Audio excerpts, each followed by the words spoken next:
Hey guys, welcome to the Kim Wright YouTube channel. This year I hadn't been very productive due to me looking for work, but I've revalued the skills that I previously had. I was once a bookworm. I had a teacher once told me that if I'd been cloned, no book would be safe. It's been difficult because I've not been motivated to do much in the way of reading, but I have got pretty far with a lot of the books. And I wanted to show you the books in progress that I'm working on at the moment. I should explain, I tend to read a book as to how I'm feeling. So sometimes it will be one book, sometimes it will be two, sometimes it will be a different book in a day. That kind of helps me get through as many books as I can. I mean, one book that I got, which I'm in the process of reading, it's taken a while. So this is called Love Triangle. It's a maths book, because I thought I'd try and improve my maths a little bit. And it's by a comedian maths teacher named Matt Parker. Matt Parker is one of a trio called Festival of the Spoken Nerd, and he, during one of the festivals, he was advertising this book, and I said, oh, I'll download the barcode just to see how it happened, and I ended up with this book literally a year later. And as an added bonus,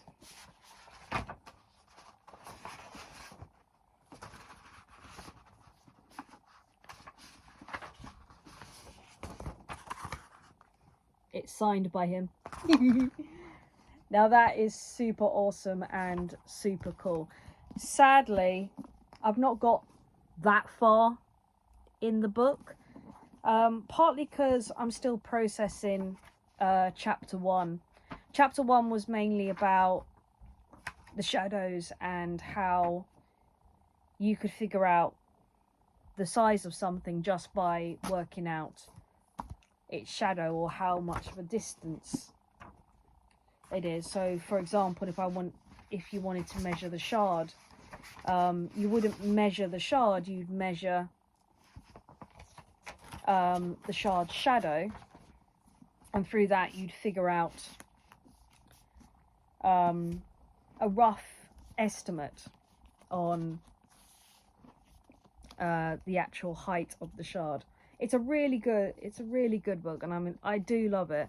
I'm only on chapter 2 at the moment, but so far I've been so intrigued by it.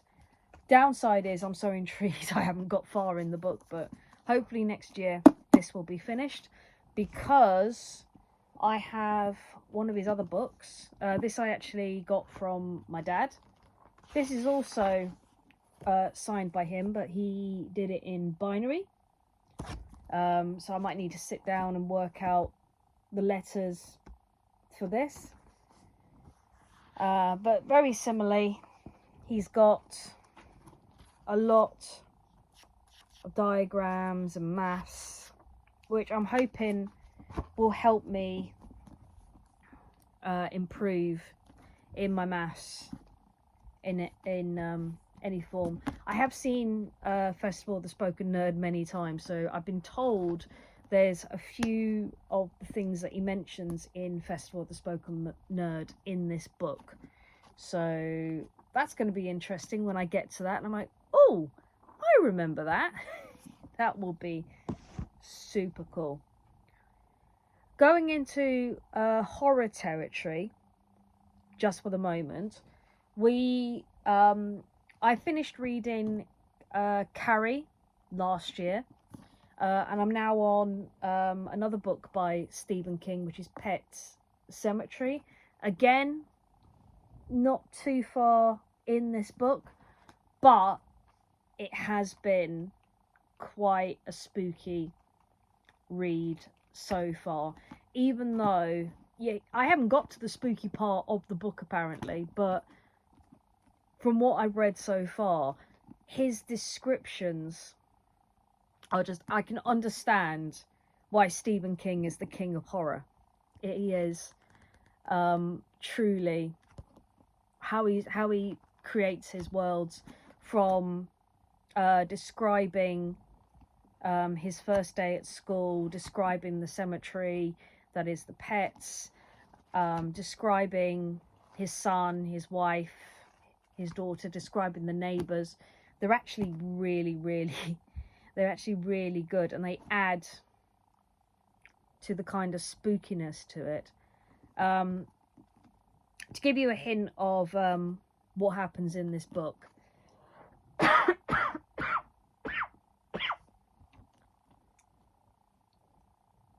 to give you a little hint of what goes on in this book, he wrote this after his own son nearly got hit by a car.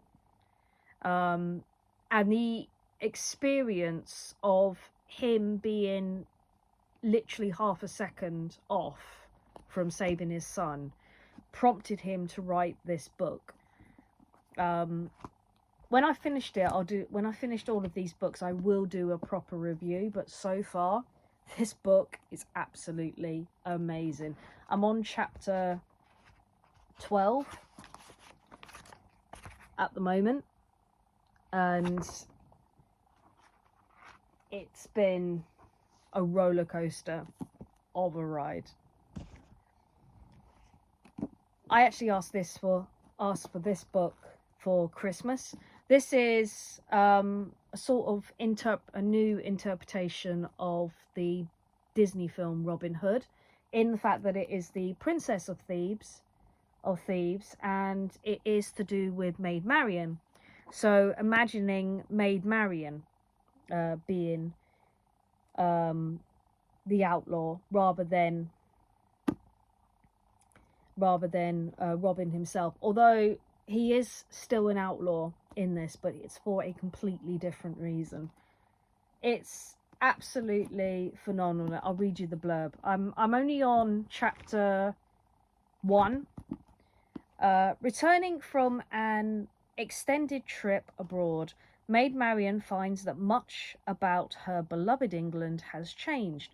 Her best friend Robin has been banished. Her beloved uncle King Richard is dead, and the village of Nottingham and its citizens have been impoverished by taxes. With the help of her lady's maid, Lady Cluck, Marian decides to take matters into her own paws.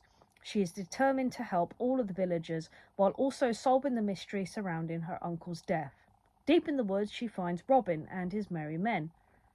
Will they help Marian with her plan, or leave her and Lady Cluck to forge ahead on their own? I can tell you from just chapter 1 alone, it's building from... In the film, there's a mention that Maid Marian had gone to London to study. And this is after she's come back, but it's with the image that rather than getting banished because he wants to help, he's getting banished for a completely different reason, and Marian needs to solve the mystery on what has happened. So far, it's an absolutely fantastic book. I got it because Robin Hood is my all-time favourite Disney film. So this was one of the things that I was like, I want just this of the Twisted Tales collection. This is the only one that I would have wanted because it is to do with my favourite Disney film. That is awesome. We're going back into horror territory. This one is pretty close to finishing. And this has taken quite a few years to get through. I met the author, M.R. Carey, at Sci-Fi London. It was during a talk that he was doing on the film that is based on this book.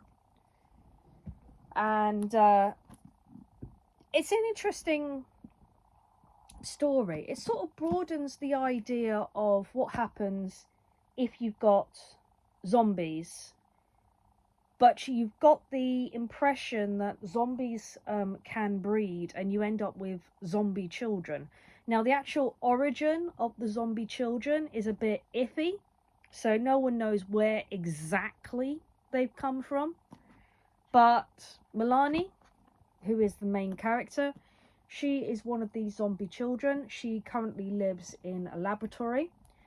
Due to a incident unforeseen, she and some soldiers and a couple and 2 teachers and a scientist escape, and they have to find their way through a zombie occupied land to get to safety. I'm on the bit where they've met up with a science lab, and Milani has recently gone back out feeding. So it's an absolutely fantastic book, and I'm currently on 54, chapter 54 at the moment.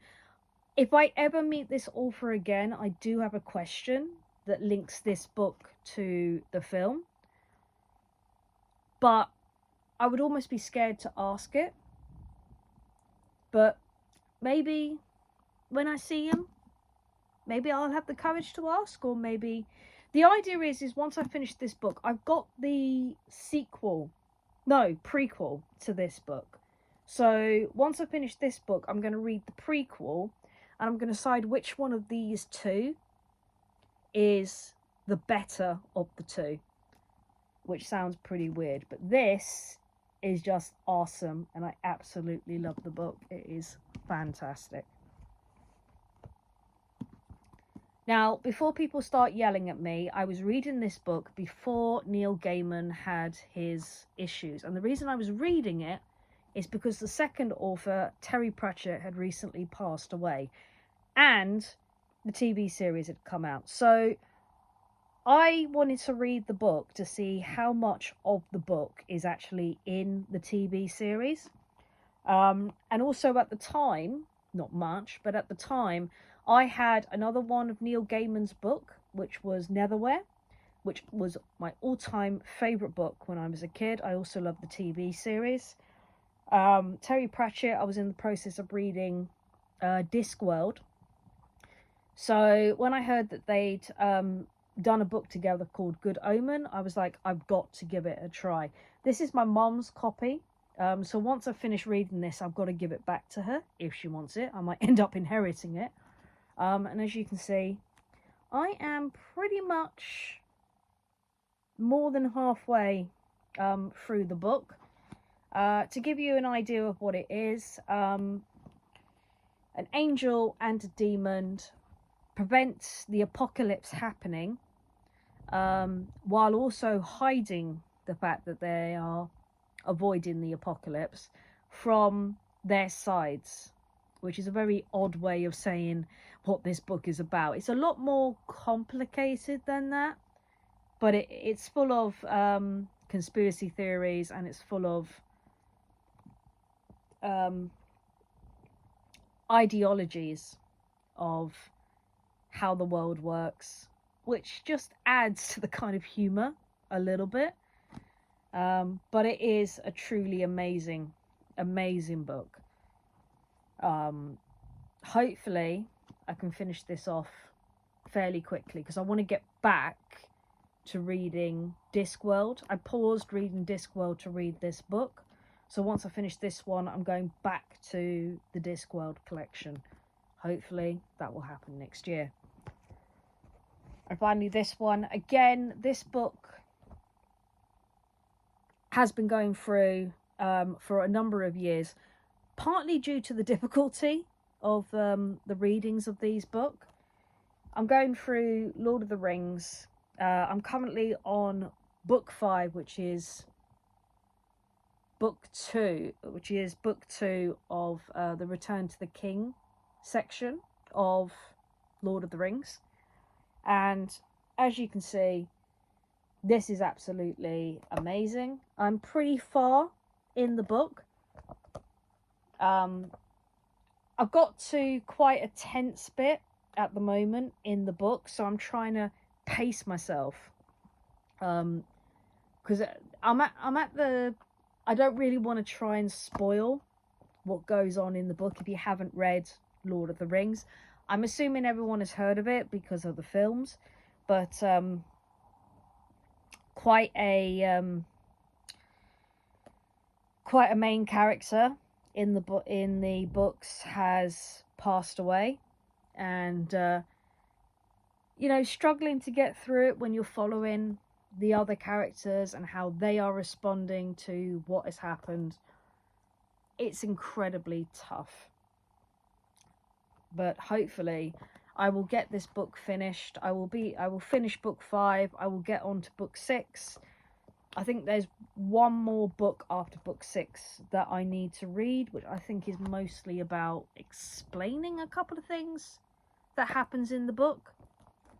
But once I finish reading this book, I will definitely go on to... I've already read The Hobbit, so I don't need to worry too much. But the idea is that once I've read this book, I'm going to move on to the Game of Thrones saga. I have the books. I know where they are. I wanted to read this one first. So once I finish this one, it's then on to Game of Thrones. And after Game of Thrones, we'll have to see. Which is pretty awesome. Now, it's not around here somewhere. It's in one of my travel bags. And when I find it, I will hopefully get back to reading it again. I have asked for the brand new Dan Brown book for Christmas. I don't know if I'm going to get it, but I certainly hope to get it. Part of that is me going through the Robert Langdon books. I've read Angels and Devils. I have read The Da Vinci Code. I have a copy of it somewhere. I have read... What's the next book? I am in the process of reading The Lost Symbol. I feel like I've missed a book. I'm sure I've missed a book. I'm in the process of reading The Lost Symbol, and then I'm going to move on to Inferno, and then the other book, and then we'll get through to the new book, which I'm hoping to get in Christmas time. Hopefully. The reason I'm into this is I'm fascinated by the idea of symbols and how they are interpreted in different nations and different nationalities. And Robert Langdon has a great way of explaining the symbols and where they come from. So I'm sort of reading it to follow what is going on. I'm not too far into The Lost Symbol. It's starting to read a little bit like how the Da Vinci Code was reading, if I'm truly honest. But that is where I am at the moment, and hopefully I get through to finishing the novels soon. And for that year, that's been all the books that I've read. So fingers crossed, I at least get through a lot of these books and continue to read, because I do enjoy reading. I love the adventure that comes behind it. But until then, I guess I'll just have to go through as many as I can, and I'll let you know how the progress goes. Until then, have a fantastic Christmas month. See you again real soon. Bye, guys.